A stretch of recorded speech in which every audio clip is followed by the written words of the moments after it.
사도행전 16장 19절에서 40절입니다. 바울이 빌립보에 도착하여 기도하러 갔다가 루디아를 만나고 그리고 루디아의 집에서 교회가 시작이 되어집니다. 바울은 어느 날 또 기도하러 나갔다가 길가에서 귀신 들린 한 여자를 만납니다. 선교지에 가면 귀신 들린 무당을 만나게 되는 이유는 어떻게 하든지 사탄은 이 일을 막으려고 하기 위해서입니다. 이 무당은 귀신 들려 점치는 자입니다. 불신자들에게 이 점치는 것은 매력이 있습니다. 무슨 동양 철학이니 그렇게 이름을 그럴듯하게 짓지만 결국은 사람을 미혹하고 속이는 것입니다. 이스라엘의 일대왕 사울이 위급하니까 신접한 여자에 가서 묻습니다. 그때 죽은 사무엘을 불러냅니다. 그러나 그것은 죽은 사무엘이 아니라 사무엘의 탈을 쓰고 나타난 귀신의 역사였습니다. 여러분, 예수 믿는 사람이 점치는 것은 귀신에게 도움을 주하는 아주 사악한 일입니다. 전도서 8장 7절에 보면 하나님을 온전히 의지하는 자는 내일 일을 모른다 하여도 내일을 하나님 앞에 맡깁니다. 성경은 말합니다. 사람이 장래일을 알지 못하나니 장래일을 가르칠 자가 누구랴. 우리의 장래의 일을 마귀의 손에 맡기는 것이 아닙니다. 우리는 하나님의 손에 맡기는 자들입니다. 마귀는 절대로 우리를 위하는 일을 하지 않습니다. 빼앗고 죽이고 망하게 하는 것입니다. 그래서 고소한 말로 사람을 속이고 공포 분위기로 종을 만들려고 할 때 절대로 거기에서 빠져들면 안 됩니다. 무슨 재단이니 뭐 이런 걸 차려놓고 이 점치듯이 예언기도를 하며 약한 사람들을 흔드는 이런 일도 우리는 조심을 해야 합니다. 자, 이 점치는 여자에게는 포주가 뒤에 있었습니다. 수입이 많진 않지만 점을 쳐서 벌어들인 돈의 상당 부분을 가져가는 이런 사람이었습니다. 그래서 이 포주는 이 여자가 계속해서 점괘도 오르고 점을 잘 치기를 원했습니다. 그런데 이 귀신 들린 여자가 바울이 빌립보 저작거리에 나타나자 바울을 쫓아다니면서 말합니다. 당신은 지극히 보신 하나님의 종이고 당신은 구원의 길을 전한다고. 언뜻 보면 바울을 인정하는 것 같고 칭찬하는 말 같지만 바울은 너무너무 괴로웠습니다.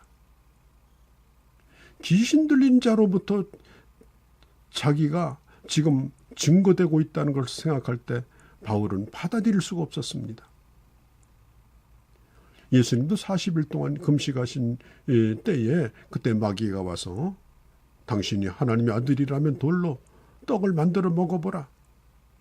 그때 예수님이 그래 내가 보여주마. 그리고 그 말을 따랐습니까? 오늘 바울도 마찬가지입니다. 이 여자가 이렇게 떠들고 다닐 때에 바울은 말합니다. 명하노니 그에게서 나오라.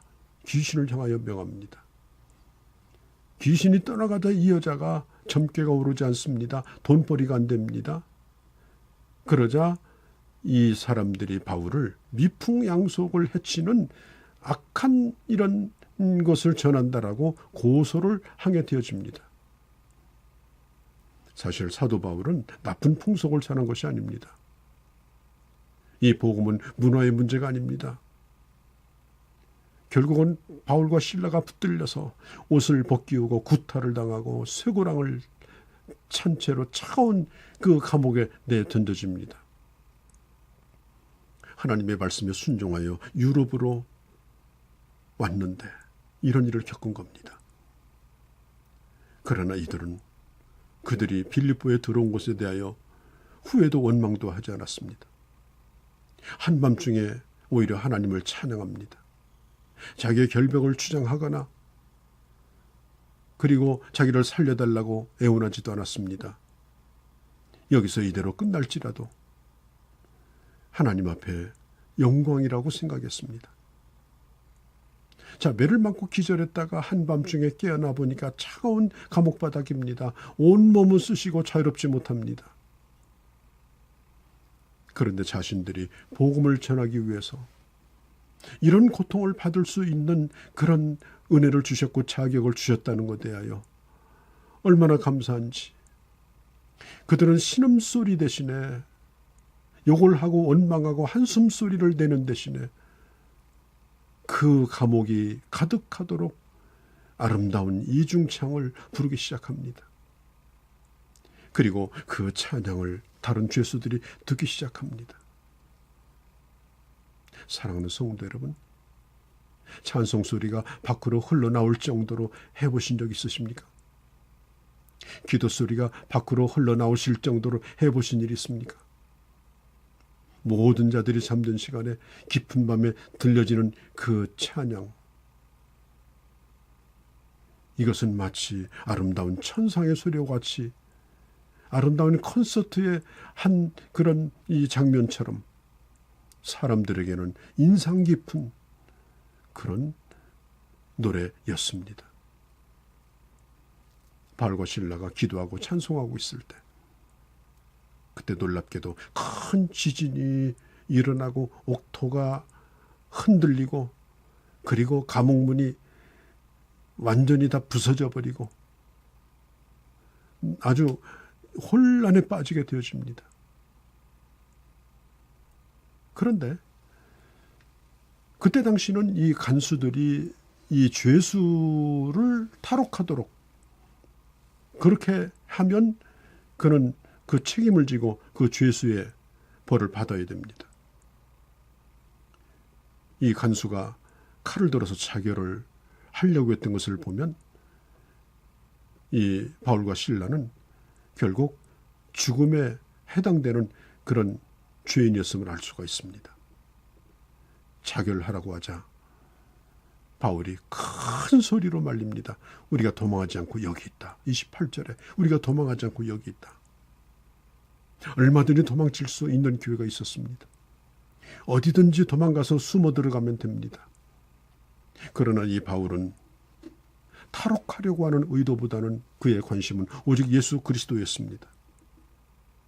그는 자결하려고 하는 간수를 통해서 에게 이렇게 말합니다. 너의 몸을 해하지 말라. 우리가 도망하지 않았다. 그러자 밖에서 등불을 들고 뛰어들어옵니다. 이 간수가. 그런데 이 바울과 이 실라가 도망하지 않고 거기에 그대로 있는 것을 보면서 바닥에 무릎을 꿇고 경의를 표합니다. 한숨을 내쉽니다. 안도의 숨입니다. 그때 이 간수가 바울에게 말합니다. 선생들이여, 내가 어떻게 해야 구원을 얻겠습니까? 거기서 구원을 요청합니다. 그때 바울은 그들에게 이렇게 말합니다. 주 예수를 믿어라. 그리하면 너와 내 집이 구원을 얻으리라. 얼마든지 나를 봐달라. 나는 억울하다. 그런 얘기 한마디도 하지 않았습니다. 그 절박한 순간에, 그 혼란스러운 순간에